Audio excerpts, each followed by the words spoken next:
The second speech is by Najibullah Ayaz Sahib, Murabbi Silsila, Jamaat Ahmadiyya, Canada. Topic is spying and backbiting, the cause of social unrest. یہ تقریر مکرم نجیباللہ ایاز صاحب مربی سلسلہ اردو میں پیش فرمائیں گے. عنوان ہے تجسس اور غیبت معاشرتی بدامنی کی جڑ. السلام علیکم ورحمۃ اللہ وبرکاتہ. اشہد ان لا الہ الا اللہ وحدہ لا شریک لہ واشہد ان محمدا عبدہ ورسولہ. اما بعد فاعوذ باللہ من الشیطان الرجیم. بسم اللہ الرحمن الرحیم. یا ایہا الذین آمنوا اجتنبوا کثیرا من الظن ان بعد الظن اسم ولا تجسسوا ولا یغتب بعضکم بعضا ایحب احدکم ان یاکل لحم اخیہ میتا فکرہتموہ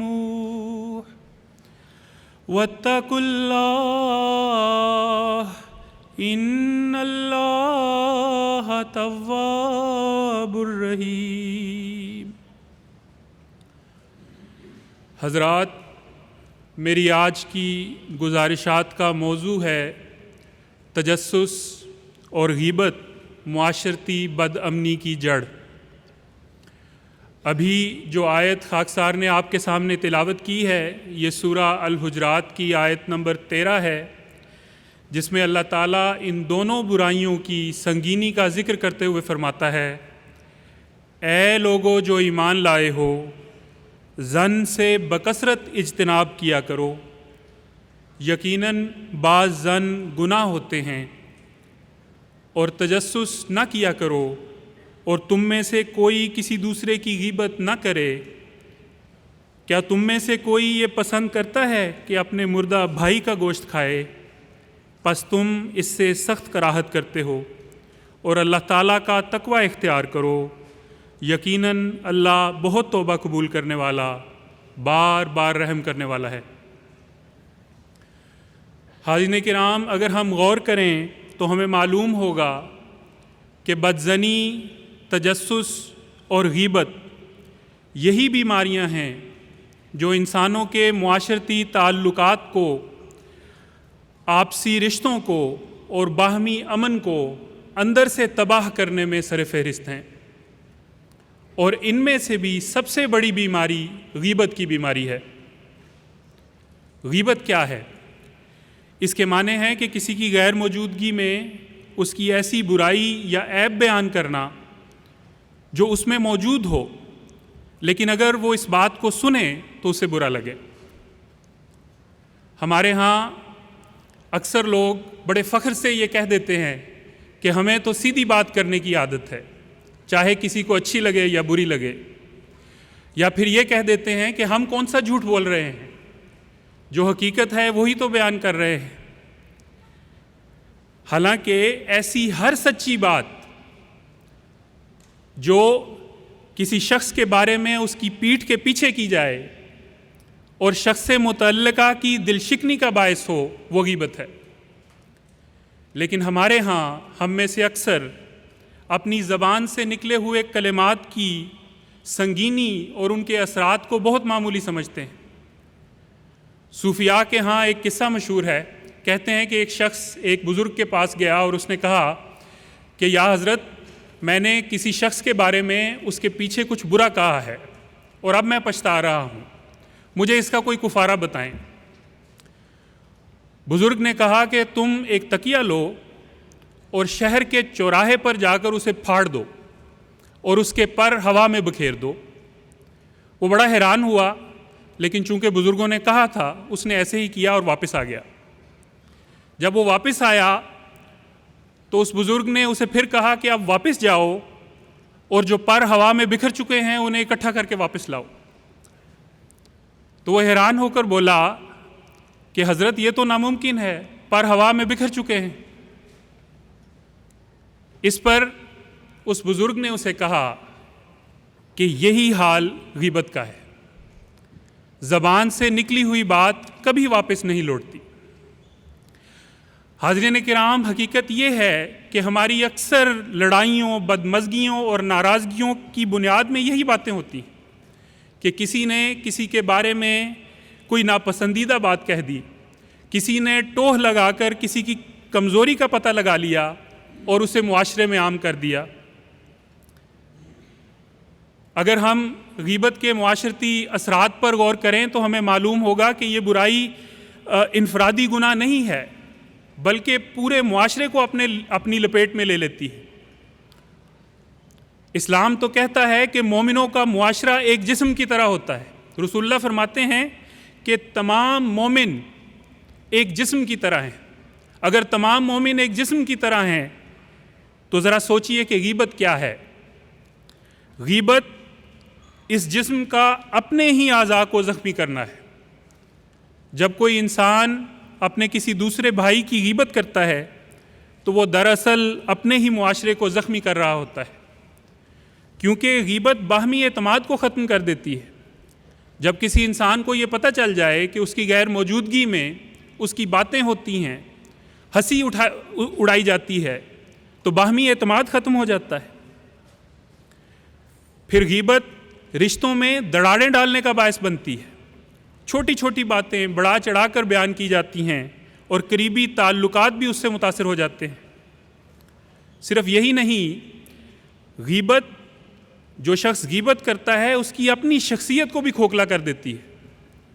وہ عیب جوئی کا عادی ہو جاتا ہے، اس کی سوچ منفی ہو جاتی ہے، یوں وہ خود بھی معاشرے کے بگاڑ کا ذریعہ بن رہا ہوتا ہے۔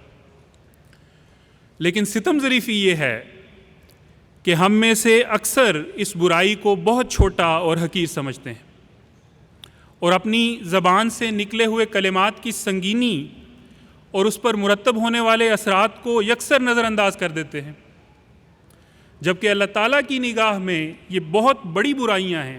چنانچہ جو آیت ابھی خاکسار نے آپ کے سامنے تلاوت کی تھی، اس میں اللہ تعالیٰ غیبت کرنے کو اپنے مردہ بھائی کا گوشت کھانے کے مترادف قرار دیتا ہے۔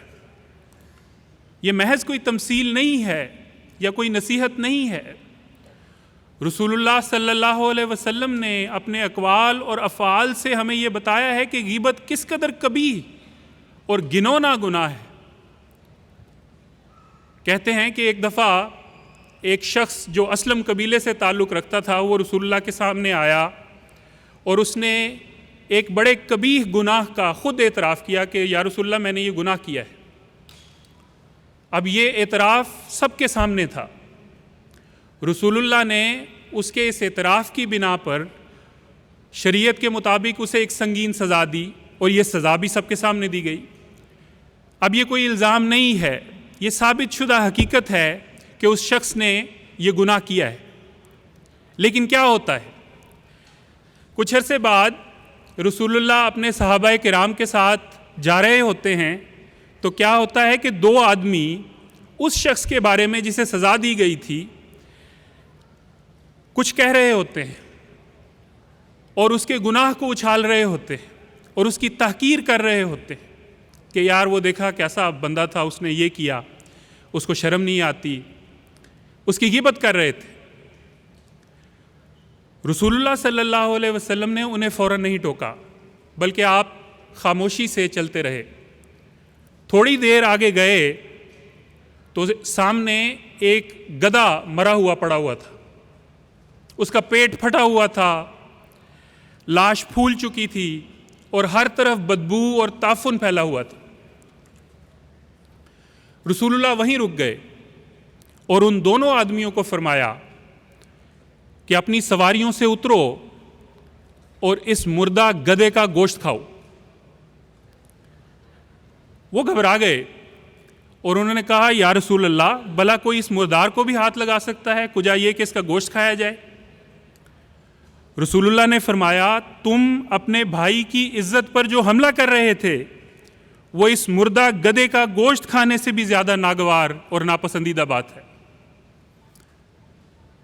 حاضرین کرام ذرا تصور کریں، کچھ عرصہ پہلے پاکستان سے ہمیں یہ خبریں موصول ہو رہی تھیں کہ لاہور میں اور مختلف شہروں میں لوگوں کو گمراہ کر کے انہیں گدھے کا گوشت کھلایا جا رہا ہے۔ ہم لوگ یہاں بیٹھے ہوئے متلانے لگے، ہماری طبیعت جو ہے وہ سنبھل نہیں پا رہی تھی کہ لوگوں نے کیسے گدھے کا گوشت کھا لیا ہے۔ لیکن یہاں دیکھیں رسول اللہ فرما رہے ہیں کہ ایک تعفن زدہ گدھا اس کا گوشت کھانا غیبت کرنے سے بہتر ہے۔ لیکن ہم ہی یہ سب جانتے ہوئے مجلسوں میں بیٹھ کر غیبت اور چغلیاں اس طرح کر رہے ہوتے ہیں کہ جیسے کوئی بات ہی نہیں۔ رسول اللہ صلی اللہ علیہ وسلم کے اقوال اور افعال کے مزید مطالعے سے پتہ چلتا ہے کہ غیبت کس قدر قابل نفرت ہے۔ حضرت ابو امامہ رضی اللہ تعالیٰ عنہ بیان کرتے ہیں کہ رسول اللہ صلی اللہ علیہ وسلم نے ارشاد فرمایا کہ قیامت کے دن آدمی کے پاس اس کا کھلا ہوا اعمال نامہ لایا جائے گا، وہ اسے پڑھے گا اور کہے گا کہ یا اللہ میں نے فلاں فلاں نیک کام بھی تو کیے تھے، وہ اس میں نہیں ہیں۔ تو اس کے جواب میں اللہ تعالیٰ کہے گا کہ لوگوں کی غیبت کرنے کی وجہ سے وہ نیکیاں تمہارے نامہ اعمال سے مٹا دی گئی۔ کہتے ہیں کہ خواجہ حسن بصری کو جب پتہ چلا کہ کسی نے ان کی غیبت کی ہے تو انہوں نے ایک مٹھائی کا ٹوکرا اس شخص کے گھر بھجوایا اور ساتھ اسے یہ پیغام بھجوایا کہ تم نے غیبت کر کے اپنی نیکیاں میرے نامہ اعمال میں لکھوا دی، تو میں تمہارے اتنے بڑے احسان کا شکریہ تو ادا نہیں کر سکتا، ہاں یہ اس کا معمولی سا تحفہ ہے، اسے قبول کر لو۔ حاضرین کرام، یہ کتنے افسوس اور خوف کا مقام ہے کہ ہماری غیبت قیامت کے روز ہماری نیکیاں لے اڑے گی، اور صرف یہی نہیں، غیبت کی بہت سنگین سزا بھی ہماری منتظر ہوگی۔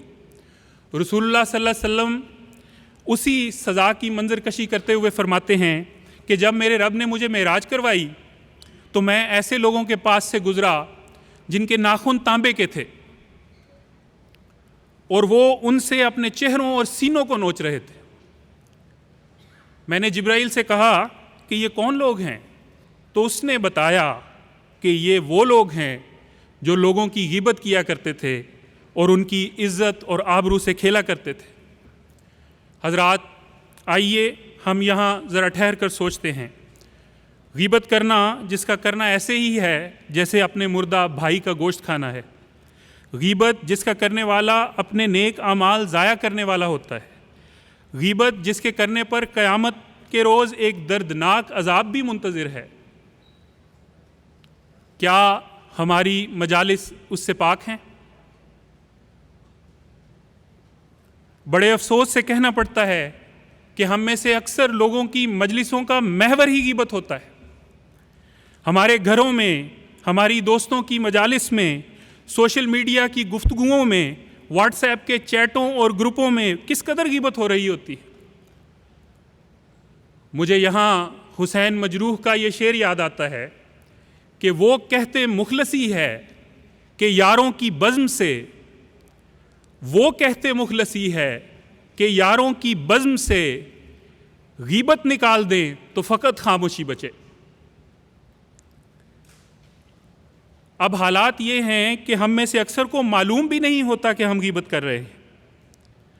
حضرت مسیح موعود علیہ الصلوۃ والسلام فرماتے ہیں کہ بعض گناہ ایسے باریک ہوتے ہیں کہ انسان ان میں مبتلا ہوتا ہے اور سمجھتا ہی نہیں، جوان سے بوڑھا ہو جاتا ہے مگر اسے پتہ نہیں لگتا کہ گناہ کرتا ہے۔